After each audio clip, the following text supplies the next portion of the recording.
welcome to I Caught It on Audio. This is Water Cooler Chat Episode 4, Moon Knight, Season 1, Episode 4.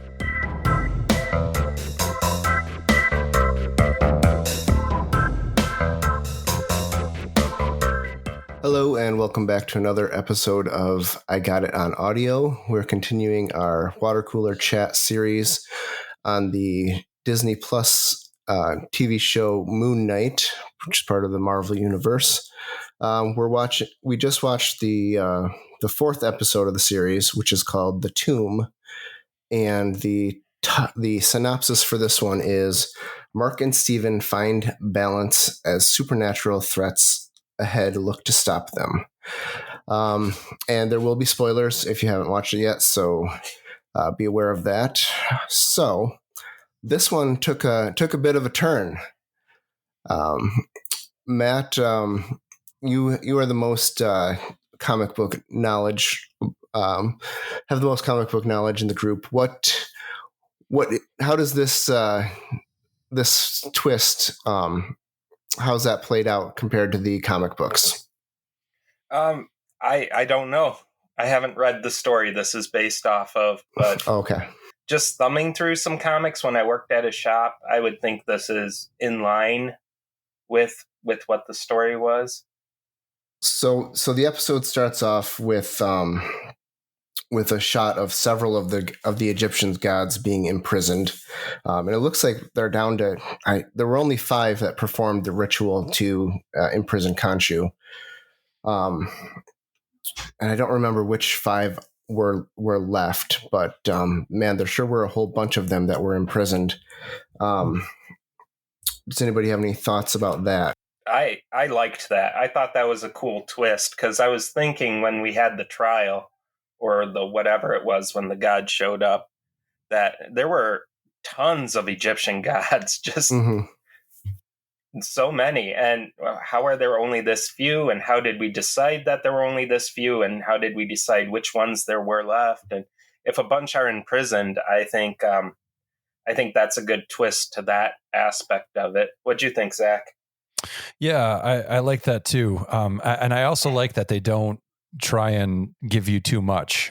So it's not super obvious what's going on. Like, are these leftover 5 kind of like trying to control things and doing whatever they want, you know? So when someone like Harrow comes, or when someone like Mark Steven comes to them and says, hey, this Harrow guy is trying to, get one of these gods out, are they like, well, we don't really care because this is part of what we want to do, or is there something else going on behind the scenes? So I like that aspect of it, because then it keeps you involved in the story. It keeps you interested in the way things are going, or where, or what's going to happen next, and why is this happening the way it's happening. Yeah, like you said, Zach, it sort of kind of recasts a new potential villain in the gods that that put Khonshu, in his imprisonment. Maybe they've been doing that for years, for centuries to the other gods.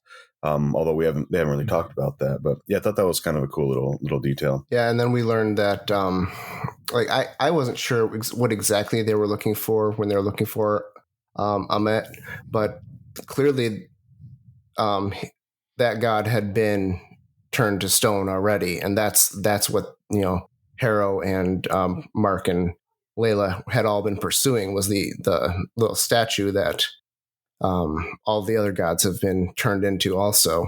Like, they're looking for that physical thing, and how they're going to bring Ammit back with that, we don't know, of course, but clearly there's a way to do it. So the fact that they were looking for that physical object, and not just like a ritual place or something like that, I thought was an interesting twist too. Mm-hmm. Yeah, it felt a little undirected between the end of the last episode and the beginning of this one. Like, they said what they were doing, but like, it didn't seem that important. But basically grabbing the stone figure so that Harrow and his guys couldn't have it made a little more sense once they did that. Also interesting, and I'll be curious to see what you guys think, is did the Alexander the Great thing feel a little shoehorned? Is that just tossed in so it's someone we recognize to make it seem more important? Or do you think that they're going somewhere by bringing that into, because it just seems like, all right, that's, that's a historical figure everybody knows. Let's maybe mention that, It certainly did bring some familiarity to the plot. I mean, I don't think in the Western world we get much of the Egyptian mythology at all. So it was nice to have something tangible there. But I feel like they are gonna. It's not just something for the audience. I feel like they may develop that even further. But who knows? This show has gone on a roller coaster in all directions. It seems like so. I have no idea where they're going to go next. Yeah, I feel like it did feel shoehorned in. I remember him saying, "Oh, it's the lost Alexander the Great," and I'm like, okay. That's how I felt. Guess. Yeah, that's kind of how I felt. I was like, all right. I mean, also a historical figure. But yeah. Yep. But you're right, Dave. We don't.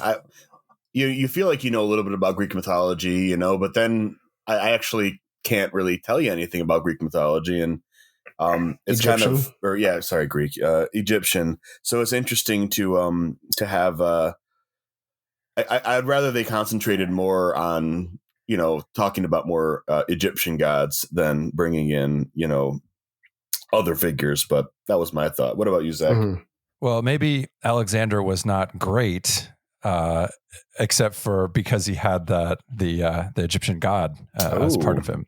Yeah, that's a good point. So maybe that's the whole point, is that certain historical figures got to the point that they got because of they had some sort of Egyptian god as part of them. Who knows? I don't know. I did really like the tomb raiding scenes where they're kind of, it's very creepy, and they're kind of going around in these tunnels, and then whatever those zombified, mummified, weird creatures were that were making like the clicky sounds and stuff. That like for me as a big horror fan, that all that was like spot on, perfect. I thought you'd like that. Jack had a lot of trouble with this episode. Oh yeah. He does not like scary things. Like we can't even get him to watch Stranger Things. I felt the opposite. I felt like the whole tomb raiding thing stopped the story dead for me. I was not interested in that at all. But I can see how some people, it's just wasn't for me. I felt like I'd seen it all before in other mummy movies, and it did feel it's all been done. Yeah, it did feel very conventional. The show started to feel very conventional. I kind of know what you're saying, Matt.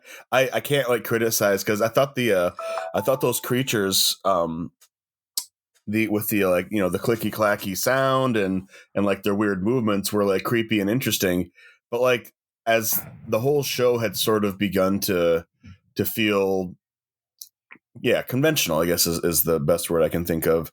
Which is why it was so nice when after they find the Alexander the Great tomb, and then the bad guys show up, and then Mark gets shot, and then he falls into the water, and then boom, suddenly we are not very conventional again, because now we're in a whole new reality is what it feels like.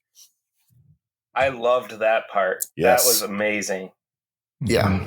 Yeah, I'm intrigued by this new twist. So he wakes up, Mark wakes up in an insane asylum, or whatever the correct term is now. I mean, I don't know. Mental health hospital. Don't cancel us, but mental health hospital. Something along those lines.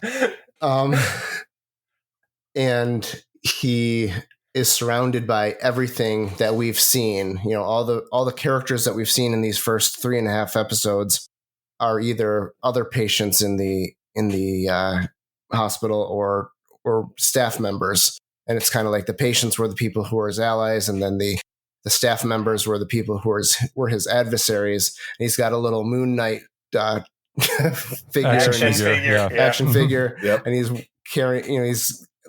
He loves this Tomb Raider, Tomb Buster movie. Tomb Buster, from the was awesome.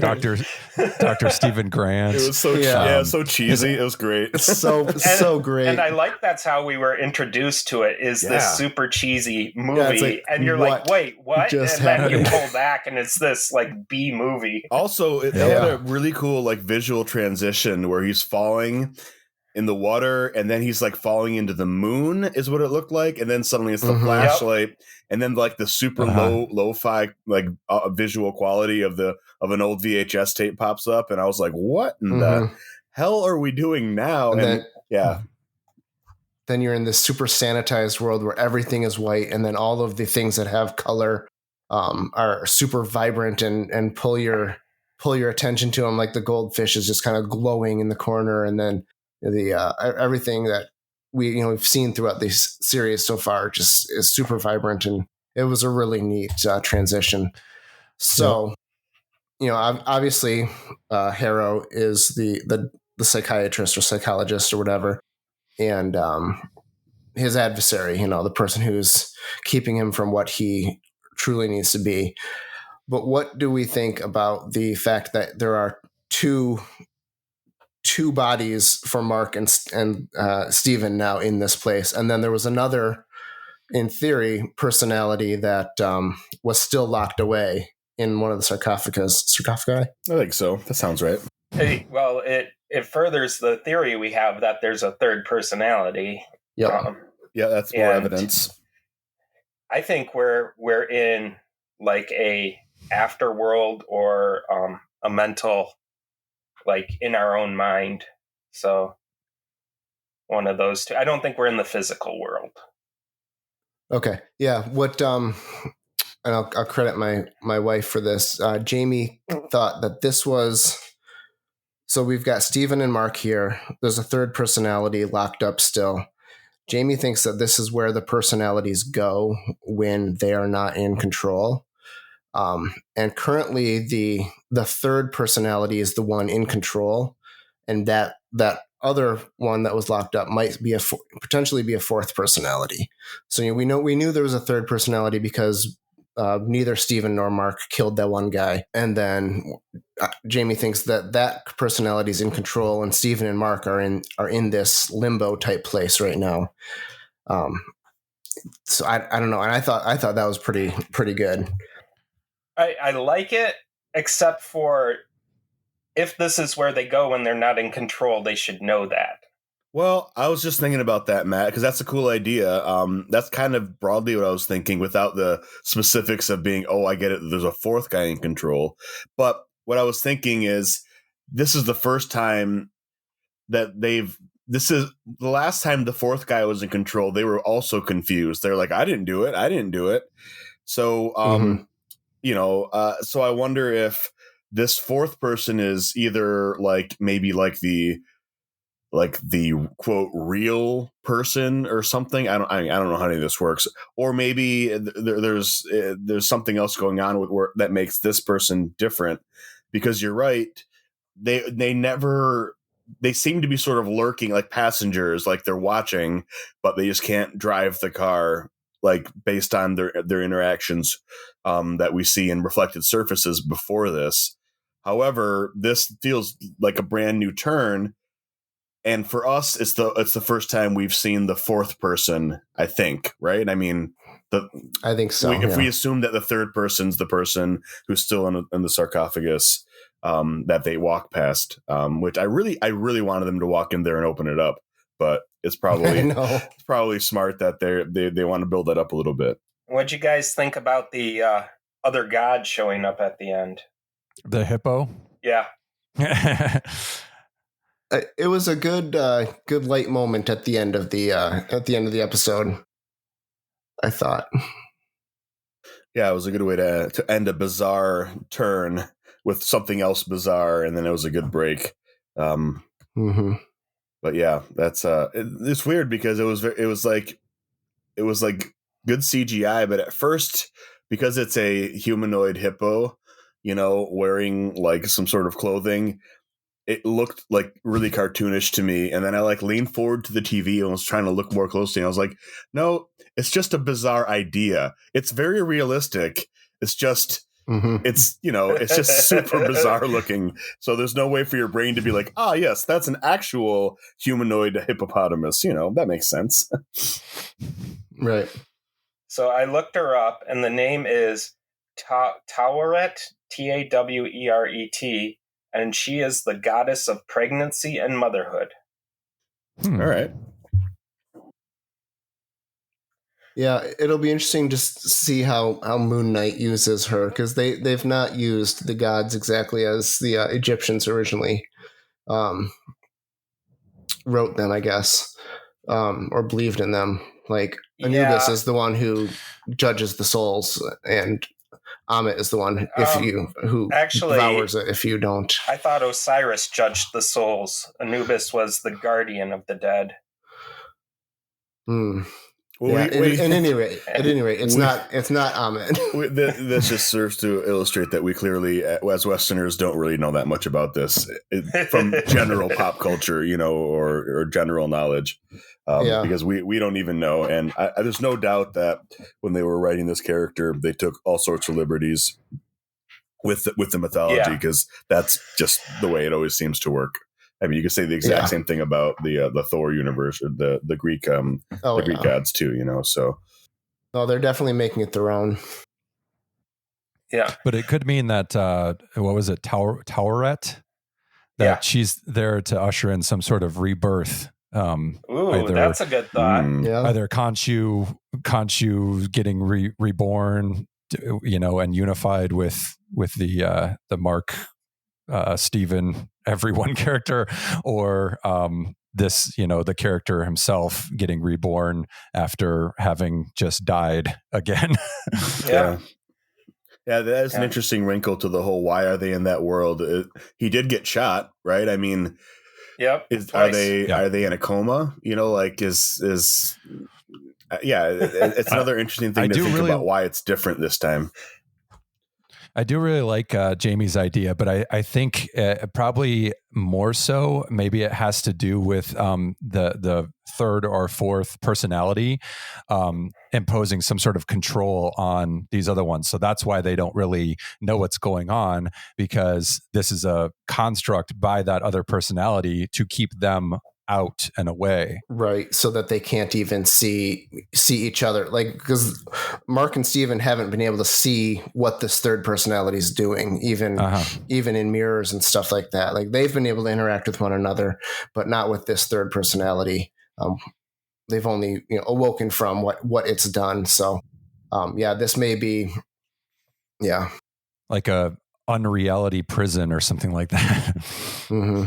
Well, the great thing is we're all speculating at this stage in the series when it started to feel like we were just headed towards like a normal, like sort of almost like a Indiana Jones send up that was kind of fun but not super interesting. And instead it's taking a turn where we're like, oh, what in the world? There's no way of knowing what's going on. That's, I was getting a little bit sort of like meh about the series because each episode was progressively less interesting. But now I'm back to like my excitement from the first episode where I'm like, all right, I want to find out some more stuff. Let's hurry up and get to Wednesday. That's kind of how I feel now. Yeah, absolutely. This was a great episode.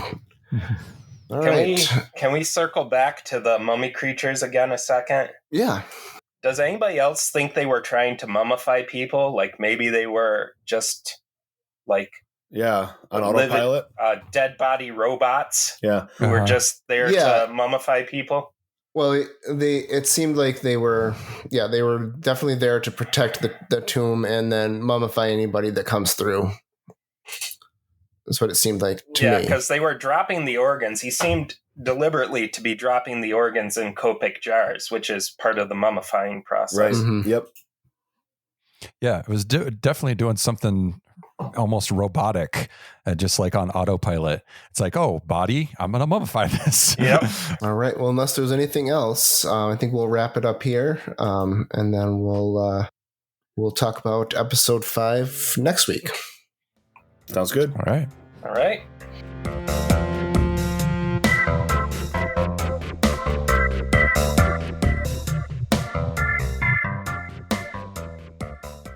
I caught it on audio.